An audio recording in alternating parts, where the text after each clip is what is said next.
एक हो मीरपुर खास डिवीज़न में, फिर 8-9 तारीख को बेनज़ीराबाद डिवीज़न में, फिर 18 मई को हम कराची में हर डिवीज़न लेवल पर हम जलसे करेंगे। हमने पिछली दफ़ा कमो शहीद पे जाके धरना दिया था। आज हम सिंध के हर डिवीज़न में जाके जलसा करके और धरना भी दे रहे हैं, जलसा भी कर रहे हैं, एहतजाज भी कर रहे हैं और जोर भी कर रहे हैं ये नापाक मंसूबे ख़त्म किए जाएं। हमें अफसोस सिर्फ ये है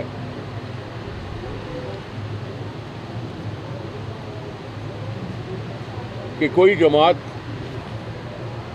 कहती थी कि मैं वफाक की जमात हूँ, उसने बारहा हम पे हमला किया है। कभी कालाबाग डैम बनाने की ऐलान कर देता है। पिछली दफा भी नवाज शरीफ ने कहा था 10 अगस्त को मैं संग बुनियाद रखूंगा। हम उसके खिलाफ निकल पड़े और नवाज शरीफ पीछे हट गया। मुशर्रफ ने कहा कालाबाग डैम बनाऊंगा, हम उसके खिलाफ निकल पड़े, मुशर्रफ भी हट गया। अफसोस का मकाम यह है कि फिर सिंध पे पानी के हमले के लिहाज से एक मंसूबा चोलिस्तान किनाल का पंजाब की सरजमीन पे चल रहा है, बनाने की कोशिश की जा रही है, लेकिन उसकी मंजूरी नहीं है। ये जमहूरियत की मुल्क कहलाता है, आइन कहलाता है कि जी आइन इस मुल्क में लागू है, तो मंजूरी के बगैर मरियम नवाज हम पे रोब डालने के लिए चोलिस्तान किनाल की टूर क्यों करती है? क्यों जाके वहां फोटो निकलवाती है? हमें प्रोवोक करना है तो फिर देख ले सिंध का रिएक्शन। हमें ललकार रही है, चैलेंज कर रही है, तो फिर हम तो निकले हैं। सारा सिंध उबल रहा है और सारा सिंध इस पे सख्त रद्दअमल दिखा रहा है।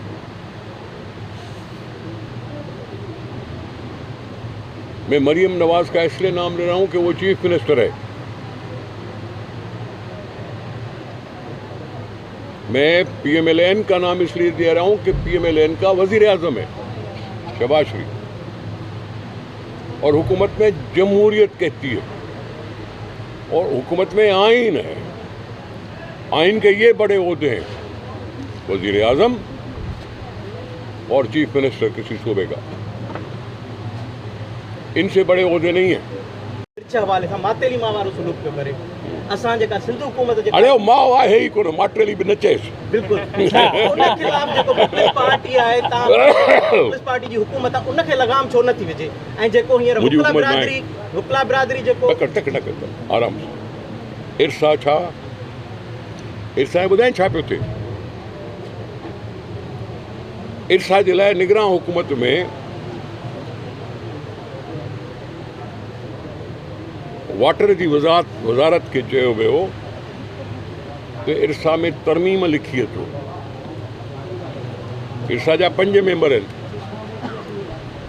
हिकिड़ा 4 सूबा जिन मां हिकु माण्हू, 5 बि सिंध मां हुजणु खपे। इहो ॿिए कोन, मुशर्रफ कयो हुयो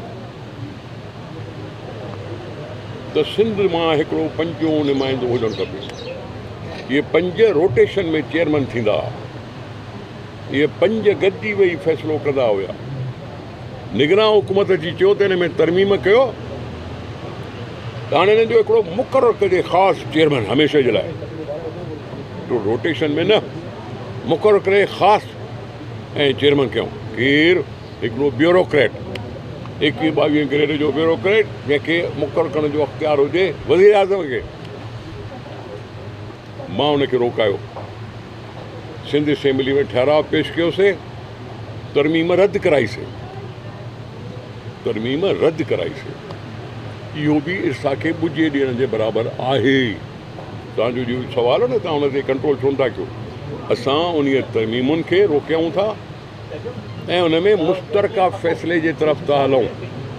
इहो मुश्तरका फ़ैसिला अॻु में थींदा रहिया हुया ऐं हाणे बि थियणु खपनि। मुश्तरका फ़ैसिलनि ते न तोखे न मूंखे एतिराज़ न हुजणु खपे। इर्सा पंहिंजी जाइ ते, पर असुलु मनसूबो आहे, इन जे लाइ मनसूबो ठाहियो पंजाब हुकूमत, ॿुधाईं त असांखे पैसा बि आहे। इर्सा कूड़ो सर्टिफिकेट कढियो त साईं पाणी मुयसरु आहे। इहो अॼुकल्ह न कढियो अथई, 3 साल अॻु में कढियो हुई। जॾहिं मां चोबारो किनाल खे रोकायो तॾहिं बि इर्सा इहो चयो त पाणी मौजूदु आहे। मां चयो साबित कर, साबित करे न सघिया ऐं ईअं थियो ऐं फ़ैसिलो न थी सघियो। इन मनसूबे खे मंज़ूर करण जा 3 तरीक़ा आहिनि। हिकिड़ो सूबे में PDWP, provincial development working party, पैसा जेकॾहिं घणा हूंदा त पोइ वेंदी मर्कज़ में, जंहिंखे चवंदा आहिनि CDWP। CDWP वरी रेकमेंड करे मोकिलींदी एक्नेक में। एक्नेक आहे फ़ैसिले करण वारी अथॉरिटी। जमहूरियत आहे पर एक्नेक में आयो ई कोन्हे। चोलिस्तान या 6 कनालनि वारी ॻाल्हि एक्नेक में अञा आई ई कान्हे, मंज़ूरी त परे जी ॻाल्हि हुई।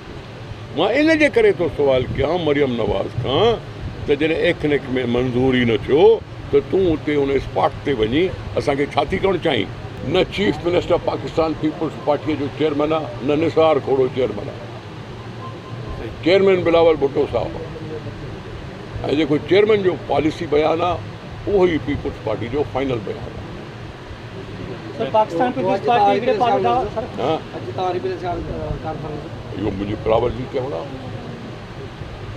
बिलावल जी पॉलिसी ते त ॻाल्हायां थो मां पंहिंजी हैसियत कहिड़ी आहे मुंहिंजी? मां हिकिड़ो वर्कर आहियां बाबा। तव्हां चओ था त मंज़ूरी कोन्हे, वफ़ाक़ी वज़ीर अचो था प्रेस कॉन्फ्रेंस कंदे हिन जी मंज़ूरी जेको आहे सो प्रेसिडेंट हाउस। अरे यार हे बाबा हे ज़ुलेखा माई ई आहे मर्दो। मां थो चवां आवाज़ को घटि प्लीज़, मां साईं खे जवाबु ॾियां, मां साईं खे जवाबु ॾियां। मां थो चवां हिन मुल्क में जमहूरियत आहे, हिन मुल्क में आइन आहे। 5 रुपयनि जो मनसूबो हुजे या 500 अरब रुपए जो मनसूबो हुजे, प्रेसिडेंट अप्रूव न कंदो आहे।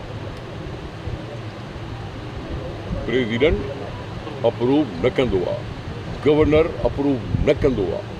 कंदो आहे त चीफ मिनिस्टर, कंदो आहे त वज़ीर आज़म ऐं हुन जा फोरम, ऐं फोरम जो नालो आहे एक्नेक।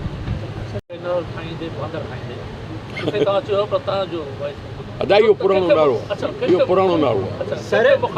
हिकिड़ो सेकंड अदा मां साईं खे जवाबु ॾियां। केनाल सिंध नथी ठाहे, केनाल बिलावल भुट्टो नथो ठाहे, केनाल आसिफ ज़रदारी नथो ठाहे। केनाल ठाहे थो त शहबाज शरीफ़ थो ठाहे, केनाल ठाहे थो त मरियम नवाज़ थी ठाहे। मां हुन जे लाइ हिन सां पूरो थिए न सवाल। ॿुधव खुलियल चुम कोन ते गुम कंहिंखां। कुझु ॾींहं पहिरीं चयो केनाल किथे वेठनि किथे, कल्ह हुन छठे में जलसे में चयो केनाल नामंज़ूर, केनाल नामंज़ूर। छा आहे ॿियो इहो त इहे बि ख़बरूं गर्दिश कनि पियूं नवाज़ लीग ऐं पीपल्स पार्टी पाण में राब्तो करे केनाल जो कमु जेको कुझु वक़्तु साल लाइ रोकाइण। इहो अञा फ़ैसिलो तव्हांखे ख़बर त कोन पई आहे। अॼु अख़बार में लिखियलु ज़रूरु आहे, अञा फ़ैसिलो न आहे। कंहिं चयो उनजो नालो कोन्हे, ॻाल्हि मिड़ई हलाए छॾियो मूंखे तोखे थधे करण जे लाइ। मां हुन मां मुतमइन न। अड़े बाबा जवाबु त ॿुध न यार, ॿुध न जवाबु। जॾहिं मां चयो त कंहिंजो नालो ई कोन्हे, इहो हुन चयो या हुन चयो, मिड़ई ॻाल्हि हली वई। फ़ैसिलो न आहे, अनाउंसमेंट न आहे, ख़्यालु आहे इहो। असां तेसि ताईं चुप न कंदासीं जेसि ताईं ऐलान थिए। जेसि ताईं ऐलान नथो थिए तेसि ताईं मूंखे हिन ॻाल्हियुनि ते एतवार कोन्हे। रही ॻाल्हि मुंहिंजी ऐं पीपल्स पार्टीअ जी ऐं PMLN जे विच में, असां वेठा त ज़रूरु आहियूं न क़ौमी असेंबलीअ में। असां चयो आहे छा त असां हुनजो साथ ॾियणु छॾे ॾिनो? असां कोन चयो आहे। मुलाक़ातूं थी सघनि थियूं पंहिंजे जाइ ते, उन्हनि खे चई सघूं था अड़े बाबा ख़्यालु कयो तबाह थी वेंदो सिंध में, तबाह थी वेंदो ॿिए हंधि, न कयो अहिड़ो मसइलो मनसूबो। इहो जे करे चऊं था त मुंहिंजी जमहूरियत बि बचंदी, मुंहिंजो आइन बि बचंदो, मुंहिंजा किनाल बि न ठहंदा। तव्हांखे हिन ते एतिराज़ आहे छा? चेंज हुई कालाबाग डैम जो इशू, पर हींअर त जेका वफ़ाक़ी सरकार आहे पीस पार्टी जे सहारे ते बीठल आहे, त हिन दौर में हिन वक़्त में पीस पार्टी जे एहतजाज जी कहिड़ी ज़रूरत आहे? ठीकु आहे, एहतजाज जी ज़रूरत न आहे त मूंखे सिंध जो आवाज़ ॿुधाइण खां केरु थो रोके? मुझे सिंध की आवाज़ सब बहरे कानों को बताने से कौन रोक रहा है? कोई नहीं रोकना चाहिए। हम अपना प्रेशर कायम करके इनसे विड्रॉ करवाने के लिए कर रहे हैं, विड्रॉ करवाने के लिए, क्योंकि मैं जमहूरियत की काया लपेटना नहीं चाहता। मैं हुकूमत की साइड देना छोड़ दूंगा, हुकूमत गिर जाएगी। वो तुम गिर जाएगी तो असेंबली गिर जाएगी, और जब असेंबली गिर जाएगी तो न आपके हाथ में न मेरे हाथ में, मुल्क किसी और के हाथ में चला जाएगा। और ये जो बाहर शोर मचा रहे हैं ना, ये दरअसल उन्हीं के इंतज़ार में कि वहाँ से वजारतें मिल जाएंगी। वैसे अवाम तो हमें चुनते नहीं है, अवाम तो हमें जिताएंगे नहीं। कोई ऐसा कोई निज़ाम आ जाए कि जिसमें हमारी ज़रूरत पड़े।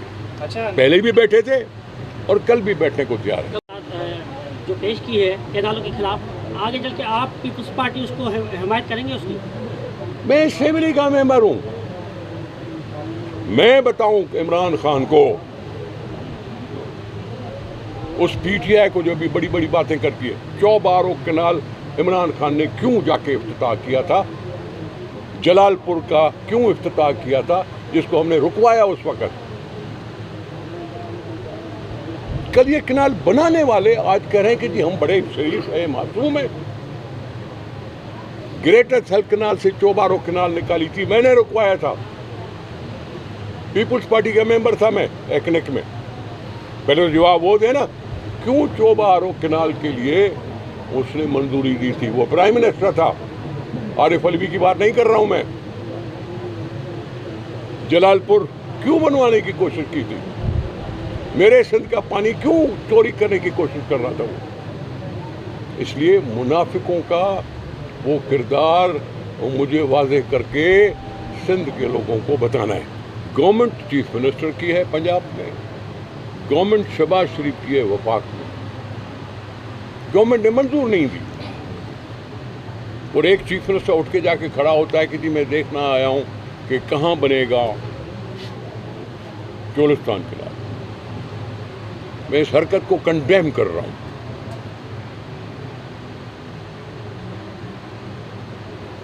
और हम दिखाना चाहते हैं कि लोगों का रिएक्शन क्या है। इसलिए बिलावल साहब ने भी हुक्म दिया है, मैंने भी उनके साथ रिक्वेस्ट की है और हम निकल पड़े। हम रोडों पर भी हैं, हम जलसों पर भी हैं। जब इशू आया है सिंध पर हमले का तो हमसे चुप नहीं रहा जाएगा। हमने पहले भी कालाबाग डैम बंद करवाया था, मुशर्रफ के ज़माने में ही बंद करवाया था और नवाज शरीफ के ज़माने में बंद करवाया था।